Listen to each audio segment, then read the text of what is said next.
رقم ہے یا بے رواں پر وہ حرف ذات ہے تو، ہے آئینوں کو خبر جوہر صفات ہے تو۔ ابو البشر کا شرف ماوتی کا سرنامہ، ابو تراب کا بیٹا ابو فرات ہے تو۔ درگاہ حضرت عباس، لکھنؤ۔ کسی شاعر نے کیا خوب کہا ہے کہ کیا لکھنؤ کے سر پہ سجا ہے وفا کا تاج۔ حضرت عباس سے وہ درگاہ منسوب ہے جس کا ہم ذکر کر رہے ہیں۔ سن 1757 سے 1775 کے دوران درگاہ حضرت عباس وجود میں آئی۔ یہ درگاہ لکھنؤ کے مغربی حصے میں محلہ رستم نگر میں واقع ہے۔ یہ وہ علاقہ ہے جہاں روضہ کاظمین، فاطمین اور امام باڑہ مغل صحابہ بھی آس پاس واقع ہے۔ اس طرح پورا علاقہ تاریخی اہمیت کا حامل ہے۔ رستم نگر کے پاس اشرف آباد، منصور نگر کے محلے ہیں جو عہد شاہ جہانی میں آباد ہو گئے تھے۔ اس سے معلوم ہوتا ہے کہ یہ علاقہ آصف الدولہ کے لکھنؤ آنے سے قبل سے ہی آباد تھا۔ درگاہ حضرت عباس کی ابتدا کے بارے میں بتایا جاتا ہے کہ مرزا فقیر بیگ نام کا ایک شخص نے خواب میں دیکھا کہ ایک بزرگ ان سے کہہ رہے ہیں کہ بیرون شہر سرفراز گنج اور موسیٰ باغ میں علم زمین میں دفن ہے۔ صبح اٹھ کر انہوں نے لوگوں کی مدد سے متعلقہ زمین کو کھودنا شروع کیا اور وہاں سے ایک علم برآمد ہوا۔ فقیر بیگ حضرت عباس کے شیدائی تھے اور ان کی خواہش ایک روضہ تعمیر کرانے کی تھی۔ اس علم کو مرزا صاحب نے بڑے ادب و احترام کے ساتھ اپنے گھر کے ایک حصے میں نصب کر دیا۔ یہ واقعہ آصف الدولہ کے زمانے کا بتایا جاتا ہے۔ دھیرے دھیرے اس کا شعرہ لکھنؤ اور اس کے گرد نواح میں ہونے لگا اور لوگ زیارت کے لیے آنے لگے۔ یہاں مرادیں مانگی جانے لگیں اور اس زیارت گاہ کی خبر آصف الدولہ کو کس طرح ہوئی، اس کا بھی ایک دلچسپ قصہ ہے۔ کہا جاتا ہے کہ نواب آصف الدولہ ایک دن کسی خدمتگار سے ناراض ہو گئے۔ یہ حکم دیا کہ کل اس خدمت گزار کی ناک کٹوا لی جائے۔ خدمتگار کے ہوش اڑے ہوئے تھے۔ تبھی کسی نے یہ مشورہ دیا کہ مرزا فقیر بیگ کے گھر جا کر حضرت عباس کے علم میں چلہ باندھو، انشاءاللہ مراد پوری ہوگی۔ خدمتگار نے اس مشورے پر عمل کیا تو دوسرے دن آصف الدولہ کے عتابی حکم مہربانی میں تبدیل ہو گیا۔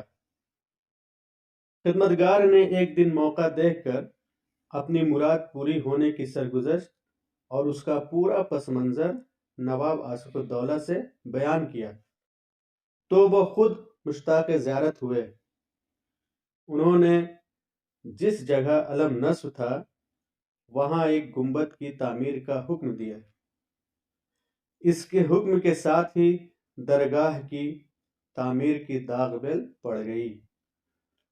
نواب آصف الدولہ 1775 سے لے کر 1797 عیسوی تک مسند نشین رہے۔ تاریخی دستاویز میں اس کا ذکر ملتا ہے کہ نواب آصف الدولہ ایام محرم میں درگاہ حضرت عباس کی زیارت کرنے ضرور جاتے تھے۔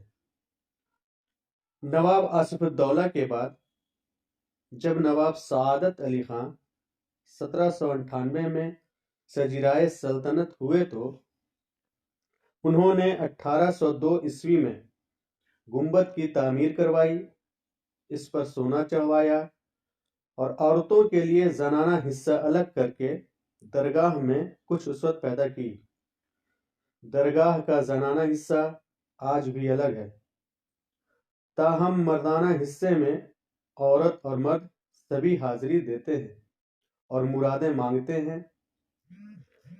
سعادت علی خان نواب آصف الدولہ کی مخالفت کی وجہ سے ان کے زمانے میں مدتوں اودھ سے دور اور باہر رہے۔ وہ کلکتہ میں بھی رہے اور بنارس میں بھی قیام رہا۔ مورخین کے مطابق سعادت علی خان نے منت مانگی تھی کہ اگر انہیں حکومت کا موقع ملا تو وہ درگاہ کی تعمیر کے ساتھ گنبد پر سونا چڑھوائیں گے۔ مسند نشینی کے بعد سعادت علی خان نے درگاہ پر توجہ کی اور تعمیرات کے علاوہ جھاڑ فانوس، چاندی کا ممبر، چاندی کا صندوق، نقرئی اور کلائی علم نظر کیے۔ سعادت علی خان کے بعد اودھ کے پہلے بادشاہ غازی الدین حیدر نے یہاں نقار خانہ تعمیر کروایا اور نوبتوں گھڑیال رکھا گیا۔ انہوں نے روضے کے مخصوص دروازے کو چاندی سے مزین کروایا۔ پھر نصیر الدین شاہ کے عہد میں ان کی اہلیہ ملکہ زمانی بیگم نے یہاں باورچی خانہ تعمیر کروایا۔ ملکہ زمانی ہر نچندی جمعرات کو اس درگاہ میں زیارت کی غرض سے حاضر ہوا کرتی تھی۔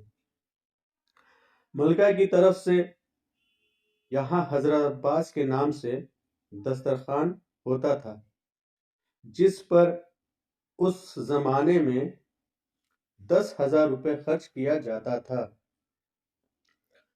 نصیر الدین شاہ کے عہد میں یہ روایت بھی شروع ہوئی کہ نیا بادشاہ جو ہوتا تھا وہ اس درگاہ حضرت عباس میں سلام کو آتا تھا۔ اسی زمانے میں یہاں دلہا دلہن سلام کے لیے آنے لگے۔ مولانا آغا مہندی نے تاریخ لکھنؤ میں لکھا ہے کہ انگریز مورخین نے اس درگاہ میں 50,000 سونے چاندی کے علموں کے چڑھاوے کا سالانہ اوسط کا ذکر کیا ہے۔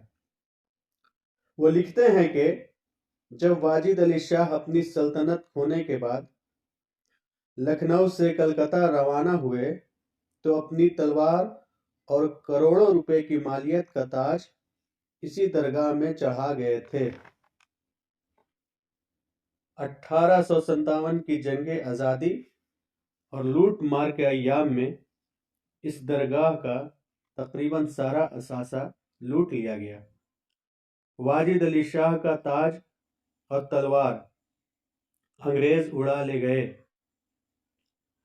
انگریزی حکام نے اس درگاہ کو نزول میں درج کر دیا، مگر آج یہ درگاہ پہلے سے زیادہ حسین اور خوبصورت ہے اور ہر قوم اور ملت کے لوگ یہاں آج بھی سر تسلیم خم کر رہے ہیں اور اپنی مرادیں پا رہے ہیں اور جھولیوں کو بھر رہے ہیں۔ کس کے اللہ کی رسی کو پکڑنے کے لیے تیرے درگاہ کی زنجیر بہت ہے عباس، جو ہے واجب کے قری تو ہے وہ امکان عباس، مثل معصوم نہیں کوئی مگر ہاں عباس۔ دوستو، اگر یہ ویڈیو آپ کو پسند آئی تو اسے لائک، شیئر اور سبسکرائب ضرور کریں۔